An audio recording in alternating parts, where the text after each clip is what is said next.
Imagine this, the name Juan Soto, already synonymous with pure talent and spectacle in baseball, now plastered across New York newspapers, but not for the Yankees. That's right. The Dominican star has just made history by signing a massive deal with the New York Mets. We're talking 15 years for something close to $700 million.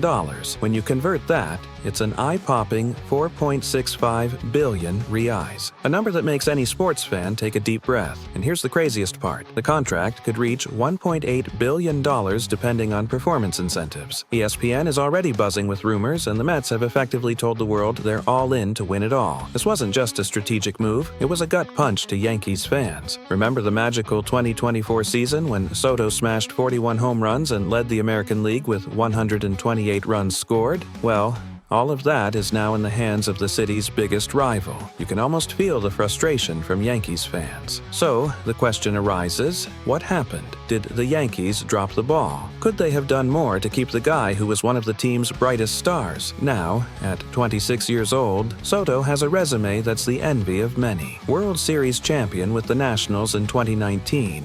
After turning down a $1 billion offer, shining with the Padres, and now stepping onto an even bigger stage with the weight of a historic contract. But can he handle the pressure? It's easy to talk about millions and records, but leading the Mets to the top will be a different story. Meanwhile, the Yankees, who've already experienced firsthand what Soto is capable of, will have to reinvent themselves. What do you think will happen? The Yankees-Mets rivalry has just added a chapter that will be remembered for years. The Sunday night bombshell that Juan Soto, yes, Juan Soto, decided to don the colors of the rival team leaves the Yankees with a glaring hole and puts their front office in a race against time to find a solution. Enter Christian Walker from the Arizona Diamondbacks.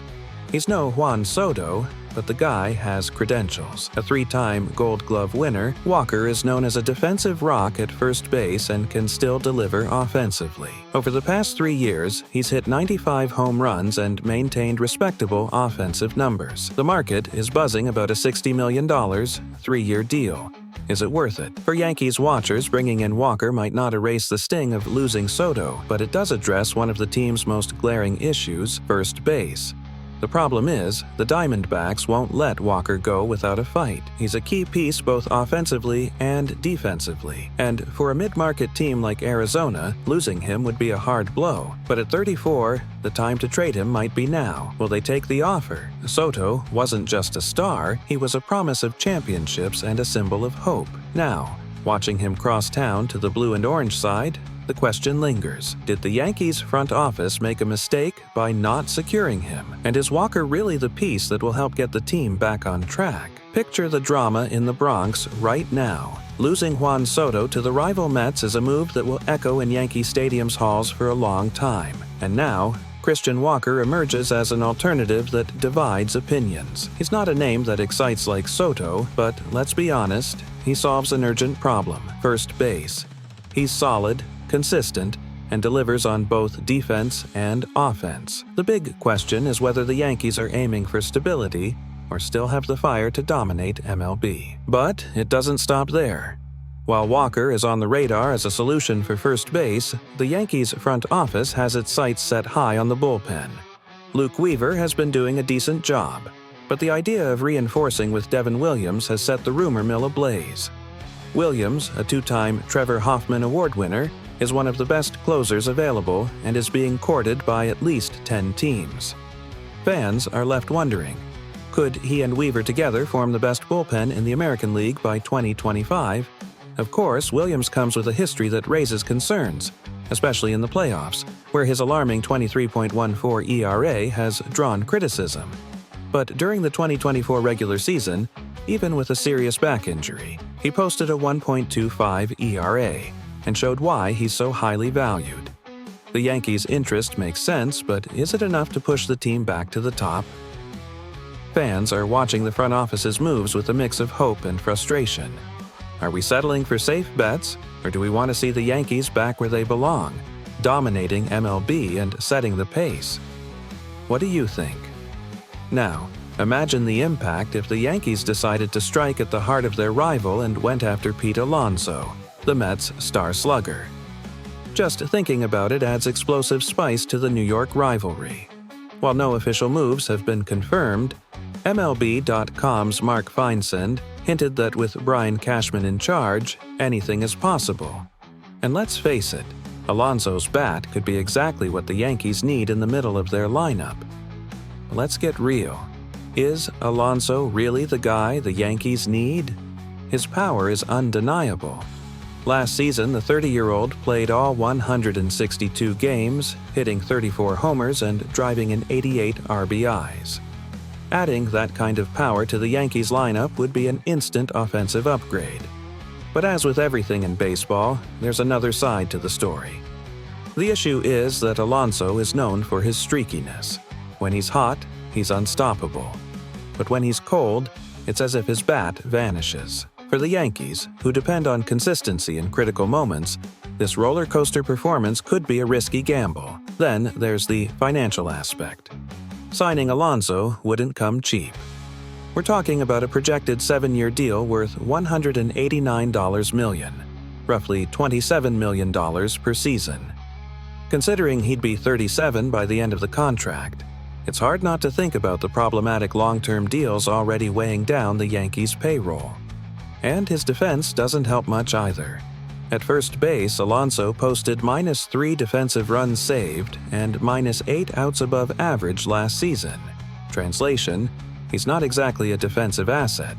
For a team working hard to improve its defense, especially after playoff struggles, bringing in someone with these limitations could backfire. So, what do you think? Think about it. The Yankees have already felt firsthand how shaky defense can turn into a nightmare in the playoffs. It's not just about the stats, it's the psychological toll that defensive errors take during high-pressure moments. Imagine a close game, bases loaded, a relatively easy ground ball heading toward first base, and then an error. A moment like that can decide an entire season.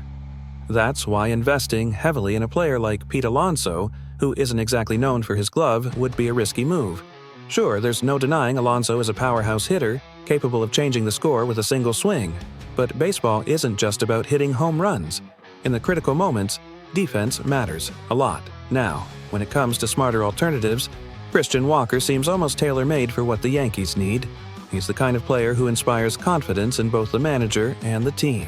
An elite defender at first base, Walker not only avoids errors, but turns tough plays into outs. That's the expectation when competing for a championship. Plus, with a projected 3-year, $60 million contract, he offers excellent value. Compared to the massive investment Alonso would demand, Walker is a solid piece that wouldn't compromise the budget for other team needs. We also can't ignore Carlos Santana, a seemingly underrated option that carries plenty of strategic potential. At 38, Santana is still efficient and just won a Gold Glove, highlighting his defensive prowess. A 1-year contract with Santana would be like buying time. He addresses an immediate need at first base while the Yankees assess their long-term options.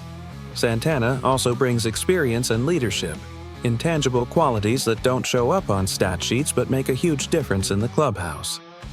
Now, the most intriguing question: is Pete Alonso really worth all the risk? He's undoubtedly a formidable hitter, but his inconsistency throughout the season and his defensive weaknesses are factors that can't be overlooked. Plus, we're talking about a hefty contract, potentially 7 years at around $189 million. That's a lot to bet on a player who, by the end of the deal, will be 37 years old and possibly far from his prime. The Yankees have already dealt with issues stemming from long, expensive contracts that tie up the team's flexibility for future reinforcements. In Alonso's case, his defensive impact can't be ignored either. Last season, he posted troubling numbers at first base, such as -3 defensive runs saved and -8 outs above average.